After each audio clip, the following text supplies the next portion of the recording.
9/6/2023 இன்னைக்கு முரளியிலிருந்து கேள்விகள். முதல் கேள்வி,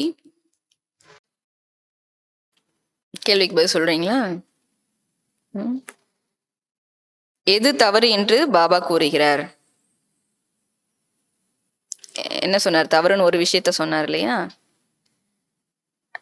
சிவனையும் சங்கரையும் ஒன்றென்று சொல்வது ஒன்னாக்கிட்டாங்க இல்லையா? சிவனையும் சங்கரையும் ஒன்னாக்கிட்டாங்க, ராமரையும் நாராயணனும் ஒன்னாக்கிட்டாங்க. இதெல்லாம் என்னது? தவறு என்று பாபா கூறுகிறார். இரண்டாவது கேள்வி, எப்போது சதா நோயற்றவர்களாக ஆக முடியும்? துன்பம் எப்போது நீங்கும்?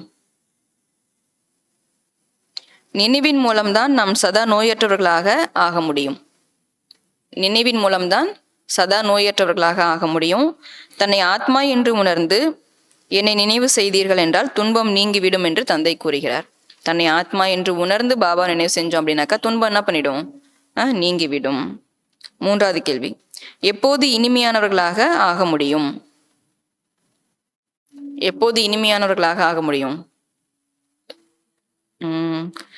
எந்த அளவு அசரீரியாகி ஆத்மாபிமானியாக ஆகிறீர்களோ, இனிமையான தந்தையை நினைவு செய்கிறீர்களோ அந்த அளவு இனிமையானவர்களாக ஆகுவீர்கள். அப்போ எந்த அளவு அசரீரியாக ஆத்மாபிமானியாக மாறி இனிமையான தந்தையை நினைவு செய்யறோமோ அந்த அளவுக்கு இனிமையானவர்களாக ஆக முடியும். நாலாவது கேள்வி, எது மிகப்பெரிய பெருமிதம்? மிகப்பெரிய அந்த போதை எது அப்படின்னாக்கா, ஸ்ரீமத் படி நாம் தான் நரனிலிருந்து நாராயணனாக, நாரியிலிருந்து அதாவது மனுஷியிலிருந்து லட்சுமியாக ஆகிறோம் என்பதுதான் மிகப்பெரிய அந்த போதைக்கான விஷயம், மிகப்பெரிய பெருமிதத்துக்கான விஷயம். நம்ம தான் ஸ்ரீமத் படி என்ன பண்ணிட்டு இருக்கிறோம்? நாராயணனாக ஆகிட்டு இருக்கிறோம். நம்ம தான் நாரியிலிருந்து லட்சுமியாக ஆகிட்டு இருக்கிறோம் அப்படின்றது மிகப்பெரிய பெருமிதமாகும். அஞ்சாவது கேள்வி, சதா குஷியாக இருக்க என்ன செய்ய வேண்டும்? என்ன பாட்டு பாடணும்? பானாசோ பாலியா? சதா குஷியாக இருப்பதற்கு என்ன அடைய வேண்டும் என்று இருந்ததோ அதை அடைந்து விட்டேன், அடைவதற்கு வேறென்ன இருக்கிறது என்ற பாடலை பாடிக்கொண்டே இருக்க வேண்டும். ஆறாவது கேள்வி, யார் உயிரோட்டமான தீபங்கள்? நிராகார மற்றும் நிரகங்காரி நிலையில் நிலைத்திருந்து உலகத்தை ஒளிமயமாக ஆக்கக்கூடியவர்கள்தான் இல்லையா? பிரகாசமயமாக ஆக்கக்கூடியவர்கள்தான் உயிரோட்டமான தீபங்கள் ஆவார்கள். டேஷஸ். ஃபர்ஸ்ட், மாயா உங்களை மிகவும் டேஷாக ஆக்கிவிட்டது, கடுமையானவர்களாக ஆக்கிவிட்டது. ரெண்டாவது, ஈஸ்வரன் தான் வந்து டேஷ் கொடுக்கிறார் அல்லது அளிக்கிறார். என்ன கொடுக்கிறார்? ஈஸ்வரன் தான் வந்து கதி சத்கதி அளிக்கிறார்.